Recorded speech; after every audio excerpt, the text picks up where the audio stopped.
그러므로 주 안에서 갇힌 내가 너희를 권하노니 너희가 부르심을 받은 일에 합당하게 행하여 모든 겸손과 온유로 하고 오래 참음으로 사랑 가운데서 서로 용납하고 평안에 매는 줄로 성령이 하나 되게 하신 것을 힘써 지키라. 아멘.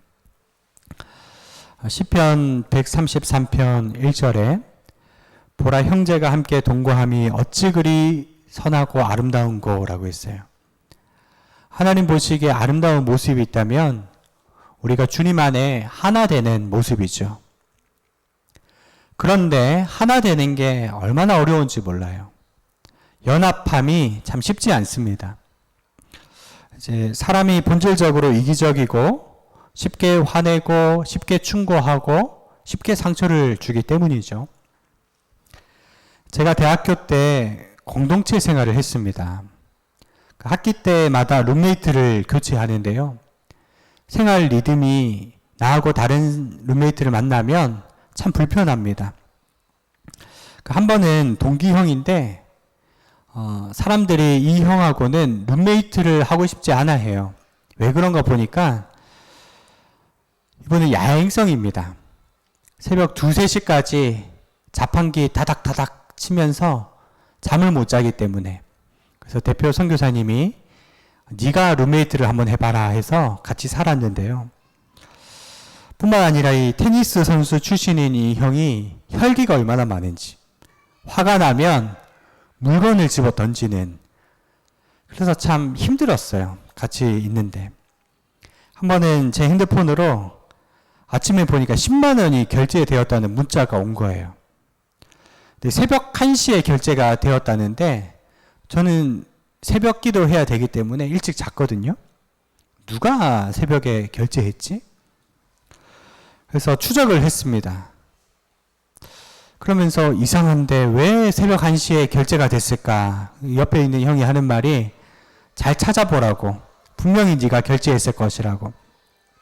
근데 알고 보니까 이 형이 새벽에 제 핸드폰과 주민번호를 도용해서 결제를 했던 거예요. 20대 때 혈기왕성한 때라서 그랬겠지요. 근데 그때 제가 참 깨달은 게 나하고 맞지 않는 사람과 함께 사는 것이 이렇게 쉽지 않은 일이구나라는 것을 깨달았습니다. 미국의 작가 마크 트웨인이 이런 조크를 했어요. 개하고 고양이는 서로 친해지기 굉장히 어려운 동물이다. 그럼에도 불구하고 개하고 고양이를 한 우리에 넣어 놓으면 친해진다는 것입니다. 실제로 실험을 했는데 개, 고양이, 새, 염소, 돼지 이렇게 한 우리에 넣어서 키워봤대요. 금방 서로 친해지더라는 것입니다. 그런데 이 마크 트웨인이 뭐라고 하냐면 침례 교인하고 장로 교인하고 천주 교인을 한 대 넣어봤더니 시작부터 싸우고 계속해서 싸우고 끝까지 싸우더라는 것입니다. 약간 조크, 뼈 있는 농담으로 이런 얘기를 했다는 거죠. 여러분, 예로부터 교회 안에서 성도들이 싸우는 일들이 참 많죠. 이 교회가 다툼으로 갈라지기도 하고 욕하고 몸싸움 하는데 세상보다 더하다 하는 소리를 들을 정도로, 심지어 옥하는 목사님 어릴 때는 고향 교회에서 장로님이 변소에 가서 똥을 퍼다가 강대상에 목사님에게 부었다, 이런 얘기도 하시더라고요. 여러분, 그런 모습을 보면서 과연 진짜라고 할 수 있는가, 가짜가 아닌가 의구심이 들기도 하죠. 여러분, 초대교회에 이런 일들이 굉장히 많았기 때문에 바울은 누차 이런 생활적인 얘기를 많이 합니다. 우리 1절 말씀을 같이 읽겠습니다. 시작. 그러므로 주 안에서 갇힌 내가 너희를 권하노니 너희가 부르심을 받은 일에 합당하게 행하여. 너희가 부르심에 받은 일에 합당하게 행하라 말씀하죠. 에베소서 1장에서 3장까지는 교리편이에요. 구원에 관한 메시지고 4장부터 6장까지가 생활편. 실제적으로 우리의 삶이 어떠해야 하는가, 부르심에 받은 자로 합당하게 행동하라 말씀하는 거죠. 여러분, 선교사로 부름받아 훈련받는데도 타인에 대한 배려가 없다면 부르심을 확인해 봐야 됩니다. 목회자, 선교사 될 사람이 비일비재하게 거짓말한다? 그 부르심을 확인해야 됩니다. 왜냐하면 사역의 현장에 가서 그러한 모습으로 살아가다가 영혼을 실족시키고 자기도 멸망의 길로 빠뜨리기 때문이죠. 그래서 20대 초반에 선교사 지망생들 모아놓고 아주 강도 높은 생활 훈련을 시킨 이유가 바로 공동체 생활을 통해서 내 모습을 알고 예수 그리스도의 장성한 분량으로 자라나라 하는 이유죠. 그때 함께 울고 웃으며 훈련받았던 분들이 세계 곳곳에 나가서 선교사가 되었어요. 전국 곳곳에서 사역하는 목사님들이 계시는데 참 힘들게 했던 룸메이트 형도요, 지금 정말 많이 변해서 울산에서 아주 귀한 목회를 하고 있습니다. 여러분, 바울은 지난 시간부터 너희 속사람이 변해야 한다, 그런 얘기를 강조를 하는 거죠. 구체적인 그 청사진을 얘기하는데요. 2절과 3절 말씀 같이 읽겠습니다. 2절 3절 시작. 모든 겸손과 온유로 하고 오래 참음으로 사랑 가운데서 서로 용납하고 평안에 매는 줄로 성령이 하나 되게 하신 것을 힘써 지키라. 여러분, 이 5가지 덕목을 마음에 새기세요. 예수님의 모습입니다. 겸손, 온유, 오래 참음, 사랑 가운데 서로 용납, 평안에 매는 줄로 하나됨. 이 5가지가 있어야 된다는 거죠. 첫 번째 덕목은 겸손입니다. 여러분, 상당수 많은 인격의 문제는 겸손하면 해결돼요. 교만하기 때문에 문제가 되는 겁니다. 그래서 이 겸손이라는 성품은 근원적인 성품이죠. 내가 어떤 사람인데 이렇게 대우하나. 자존심 때문에 갈등이 많잖아요. 여러분, 십자가에서 우리 자아가 죽어야 돼요. 나는 아무것도 아닙니다. 겸손하게 되면 어떤 일이든지 그럴 수 있지, 지나갈 수 있게 되는 거예요. 우리 주보 안에 빌립보서 2장 1절에서 3절 같이 읽겠습니다. 시작. 그러므로 그리스도 안에 무슨 권면이나 사랑의 무슨 위로나 성령의 무슨 교제나 긍휼이나 자비가 있거든 마음을 같이하여 같은 사랑을 가지고 뜻을 합하여 한 마음을 품어 아무 일에든지 다툼이나 허영으로 하지 말고 오직 겸손한 마음으로 각각 자기보다 남을 낮게 여기고. 그리스도인의 최대 덕목은 겸손이라는 거예요. 예수님이 말씀하시길 나는 마음이 온유하고 겸손하다. 어거스틴도 얘기했죠. 우리의 덕목은 첫째도 겸손, 둘째도 겸손, 셋째도 겸손. 겸손이란 뭐냐? 자기가 아무것도 아니라는 것을 깨닫는 것입니다. 그런 면에서 겸손한 자가 주장할 것은 오직 순종이에요. 겸손한 사람은 모든 일에 하나가 되고 모든 사람과 더불어 평화하는 것입니다. 여러분, 그런 의미에서 겸손하게 남을 나보다 낮게 여기고 서로 섬기는 영이 우리 마음에 있을 때 여러분, 교회는 하나가 되는 거예요. 내 주장이 하나님의 뜻에 합당하지 않으면 무너질 것이요 하나님의 뜻이면 이루어질 것이다. 그렇게 생각하고 모든 내 주장과 생각을 하나님께 맡기는 것이 겸손이에요. 이 달라스에서 목회하는 이 두 목사님이 이렇게 얘기를 하는데요. 이분은 침례교 목사님입니다. 침례교는 장로님이 안 계시고 안수 집사님이 계세요. 어느 집사님이 참 열심히 하셔서 성품도 좋아서 집사 안수를 받았어요. 그리고 그 다음 주에 우연히 목사님과 마당에서 만났는데 아주 이런 얘기를 하더라는 겁니다. 목사님도 하나님께 안수 받았고 나도 하나님께 안수 받았기 때문에 앞으로 교회 일 할 때 모든 사항을 제게 보고하십시오. 아주 강하게 얘기를 하더라는 거예요. 그렇게 말 안 해도 안수 집사님이기 때문에 모든 사안을 서로 나누게 되어 있어요. 근데 마치 하루아침에 사장자리에 앉은 듯이 내가 결제를 내려야 합니다. 그런 태도니까 그때부터 교회가 굉장히 어려워졌다는 겁니다. 직분자의 덕목은 겸손이라는 겁니다. 여러분, 예수님이 주인이 되어 군림하기 위해 오신 게 아니라 종이 되기 위해서 오셨어요. 낮은 자리로 내려가야 됩니다. 그 옆에 장로교회 목사님이 또 얘기를 하는 거예요. 한인교회는 부교육자 구하기가 하늘의 별 따기래요. 왜냐하면 신학교가 멀리 있기 때문에 차 타고 오려면 5시간씩 걸리거든요. 웬만큼 큰 교회도 부교육자가 없는 데가 많다는 거죠. 이 교회도 부교육자가 없는데 출타할 일이 생긴 거예요. 옆에 줄로 가야 되는데 어떻게 할까? 장로교회니까 장로님한테 새벽 설교를 맡기고 떠났다고 합니다. 돌아왔는데 아니나 다를까 성도님들이 굉장히 어려운 이야기를 하는 거예요. 장로님이 새벽 설교 강단에 뭐라고 하셨냐? 우리 목사님이 설교 지식이 짧아서 그런데. 그러면서 목사님의 설교에 관한 흠을 강단에서 막 봤다는 겁니다. 차라리 이렇게 했다면 어떠했을까요?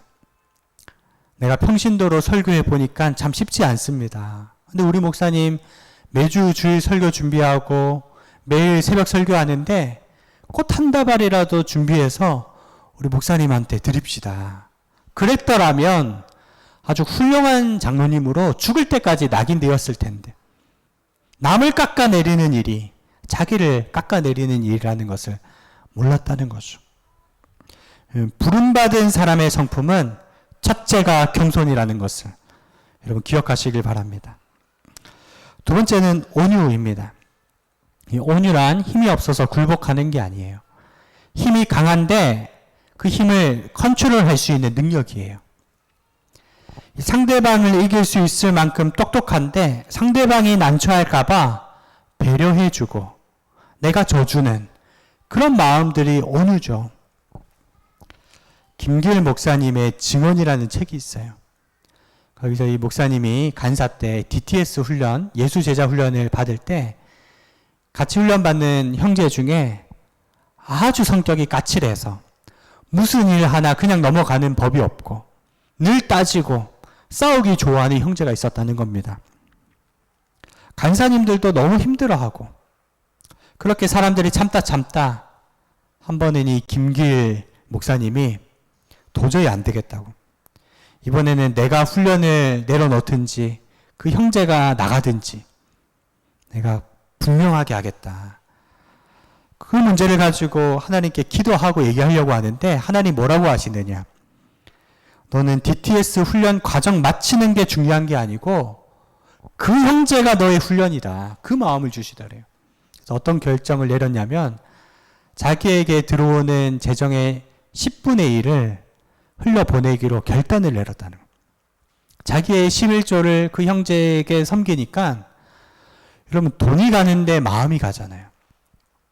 웬만한 문제는 다 눈 감고 넘어가고 정말 친하게 품었다는 겁니다. 그리고 DTS 훈련 마칠 때 간사님이 와서 김길 형제, 당신이 그 형제를 친형처럼 품어줬기 때문에 무사히 이번 학기를 마칠 수 있었다고 정말 감사하더라는 겁니다. 그럼 때로는 우리가 억울한 일, 화날 일 있죠. 근데 영적인 눈을 크게 뜨고 정신 차려야 됩니다. 우리 뒤에는 마귀의 노림수가 있는데 어떤 사람을 미워하고 화내게 해서 믿음에 떨어져 나가게 하는 게 마귀의 계획이라는 거예요. 내가 온유함이 부족해서 어떤 사람이 믿음에서 떨어져 나갔다면 여러분 천국 가서 주님 앞에 얼마나 죄송스러운 일입니까? 그래서 우리는 늘 온유한 마음을 가지고 사람을 품어야 돼요. 세 번째는 오래 참음이라고 얘기합니다. 여러분 요즘 날씨도 덥죠? 불쑥불쑥 혈기가 날 때가 있잖아요. 그때 감정대로 하면 상처가 남습니다. 욱 하고 올라올 때 여러분 읍 하면서 참아야 돼요. 참으면 그 순간을 넘길 수 있습니다. 마라톤이 42.195km인데 그 마라톤 뛰는 사람들 보면요, 포기하고 싶은 피크 타임이 있다는 겁니다. 3분의 2 지점. 30km 넘어가면 포기할까 말까 그 생각이 100번도 더 든다는, 그 순간을 참으면 완주할 수 있다는 거예요. 믿음의 경주도 마찬가지예요. 여러분, 우리 성품이 새로워지는 것 바로 인내입니다. 무조건 참으라는 것이 아니라 여러분, 감정에 따라 말하는 것을 절제하고 여러분, 감정을 식히고 머리로 생각하고 가슴으로 잘 표현할 수 있어야 되는 거죠. 야고보서 1장 20절 같이 읽겠습니다. 시작. 사람이 성내는 것이 하나님의 의를 이루지 못함이니라. 분노하는 이 한 가지가 여러분, 하나님의 의를 이루지 못한다. 분노 하나 때문에 마귀에게 뒤집어 씌워서 여러분 굉장히 어려워질 수 있다는 거예요. 에베소서 4장 26절 27절 시작. 분을 내어도 죄를 짓지 말며 해가 지도록 분을 품지 말고 마귀에게 틈을 주지 말라. 왜 해가 지도록 분을 품지 말라고 했을까요? 웬만하면 빨리빨리 해결해라. 하루가 넘어가면 마귀가 틈을 탄다는 것입니다. 여러분, 화날 일이 아닌데 화난 척 해보셨어요? 화날 일 아닌데 연기로 내가 화난 척 한번 해야지. 화난 연기를 했을 뿐인데 실제로 화가 나요. 여러분, 악은 모양이라도 버리라고 했잖아요. 분노하는 것은요, 여러분 웬만해서는 멈추시길 바랍니다. 그런데 정말 화가 난 상태에서 전화가 왔어요. 직장 상사고 꼭 받아야 할 전화입니다. 전화를 받았는데 목소리가 변해요. 굉장히 친절하게. 내가 화를 컨트롤할 수 있다는 증거입니다. 여러분, 하나님께서 우리가 그렇게 오래 참기를 원하십니다. 여러분, 교회에서 가장 필요한 것이 무엇일까요? 속전속결이 아니에요. 속전속결해서 깨어지는 경우가 굉장히 많습니다. 서로 오래 참아줘야 됩니다. 실수해도 참아주면 끝까지 갈 수 있습니다. 여러분, 오래 참고 기다리지 못한다는 것은 사랑하지 못한다는 반증이 될 수 있어요. 남편이나 아내에 대해 오래 참아주시기 바랍니다. 자녀에 대해 오래 참아주시길 바랍니다. 예수님께서 우리를 참아주셨듯이 우리도 끝까지 참아줄 수 있어야 됩니다. 이 원리를 모든 관계에 적용하시길 바랍니다. 네 번째는 용납이에요. 너희가 사랑 가운데 용납하라. 이 용납이라는 말 뜻은요, 상대방에 대한 기대치를 낮춘다는 것입니다. 상대방을 있는 그대로 받아들이기 때문에 기대치를 낮추고 받아들일 수 있는, 품는 것입니다. 이 워치만이라고 중국의 아주 영적인 아버지죠. 이분이 책을 썼는데 그 책에 일화를 소개했어요. 예수님 잘 믿는 어느 성도가 있었는데 농농사를 지었어요. 이 논에다가 물을 대는 일이 참 중요하죠. 새벽부터 나가서 이제 논둑에 물기를 내서 물을 줬대요. 아니나 다를까 아랫논 주인이 그 논둑기를 자기한테로 빼가지고 물을 다 빼가 버렸대요. 예수 믿는 사람이니까 화가 나지만 꾹 참고 다음날 다시 열심히 해서 다시 물기를 끌어왔다는 것이죠. 근데 또 이번에도 물을 다 끌어내갔다는 겁니다. 하나님께 기도를 했대요. 하나님, 도저히 못 참겠습니다. 이럴 때는 좀 싸워도 되지 않겠습니까? 근데 하나님이 허락하지 않는 것 같아요. 그때 하나님의 음성이 들리는데, 너는 언제까지 올바른 일을 위해서만 살겠느냐? 그 이상의 삶을 살 수 없겠느냐? 너는 언제까지 옳고 그른 일만 따지겠느냐? 그렇게 물어보셨어요. 그래서 그 다음 날부터 나가서는 어떻게 했느냐? 물기를 열심히 해서 아랫논에다가 먼저 주고, 그리고 자기 논에다가 물을 줬대요. 그리고 나서 아랫논 주인이 찾아와서 통곡을 하면서 울더라는 겁니다. 사실은 내가 몸이 너무 아파서 농사를 못 짓겠더래. 힘이 없어가지고 물기를 틀 수가 없는데, 농사 못 지으면 굶어 죽을 것 같아서 도둑질을 했다. 물도둑질. 당신은 어쩌면 그럴 수가 있느냐. 정말 당신은 하나님 믿는 사람이고 당신 보니 하나님 살아계시고 당신 믿는 하나님 나도 믿고 싶다. 전도가 되더라는 것입니다. 여러분, 이것이 참된 그리스도의 삶 아니겠습니까? 마태복음 5장 16절 말씀 같이 읽겠습니다. 시작. 이같이 너희 빛이 사람 앞에 비치게 하여 그들로 너희 착한 행실을 보고 하늘에 계신 너희 아버지께 영광을 돌리게 하라. 아멘. 여러분, 세상 사람들은 이기적입니다. 대부분이 자기 중심적이에요. 뼛속까지 죄인일 수밖에 없어요. 여러분, 그것 때문에 시험에 들지 마십시오. 그리고 예수님이 걸어가신 십자가의 길을 선택하십시오. 더 사랑하고 더 용서하고 낮은 곳에 가서 섬기고, 여러분 그렇게 사시기를 축복합니다. 몇백 년 전 일인데요. 어느 마을에서 방앗간과 교회를 짓기로 했어요. 교회는 이 개울 위에, 산 위에다가 짓기로 했고, 방앗간은 산 밑에 마을에다가 짓기로 했습니다. 이 마을 건축위원회에서 건축을 시작했는데 설계도가 바뀌어가지고 마을 위에다가 방앗간을 짓고 있고 마을 밑에다가 교회를 짓고 있는 겁니다. 이게 위치상 도저히 그러면 안 되는데 굉장히 난처한 일이죠. 근데 이 마을은요, 사랑으로 하나 되는 동네였대요. 어떤 결론을 냈느냐, 방앗간 같은 교회를 짓고 교회 같은 방앗간을 짓기로 했다는 겁니다. 지금도 그런 교회 구조라는 거예요. 여러분, 방앗간 같은 교회면 어떻고 교회 같은 방앗간이면 어떻습니까? 그 일을 처리해가는 성숙한 모습이 중요한 거예요. 여러분, 그 일을 통해서 그리스도의 모습을 보여주는 것입니다. 핏대 세우고 봉사하는 것, 핏대 세우고 선교하는 것 아무 의미가 없어요. 가장 중요한 것은 겸손한 마음, 온유한 마음, 오래 참는 마음, 사랑으로 하나 되는 그 마음입니다. 하나님께 우리의 마음 변화시켜 주시고 새롭게 해달라고 기도하시는 저와 여러분 되시기를 축원드립니다. 하나님 아버지, 우리의 굳은 마음은 제거해 주시고 새 영, 부드러운 마음을 주시옵소서. 돌 같은 마음 제거해 주셔서 살같이 부드러운 마음으로 하나님의 사랑을 드러내는 저희들 낼 수 있도록 인도하여 주시옵소서. 우리의 힘과 능력으로 되지 아니하오니 성령을 부어주셔서 성령 충만한 삶을 살게 하여 주시옵소서.